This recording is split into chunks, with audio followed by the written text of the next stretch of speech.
அப்படியே ஆகட்டும் என்று கூறிய முனிவர் சில மணி நேரம் தியானத்தில் அமர்ந்தார். பின்பு 2 பிரசாதங்களை அவர் சத்தியவதியிடம் கொடுத்தார்.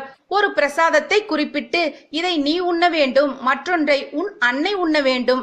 அடுத்த நாள் இருவரும் குளித்துவிட்டு நீ அத்திமரத்தையும் உன் தாய் அரச மரத்தையும் சுற்ற வேண்டும் என்றார்.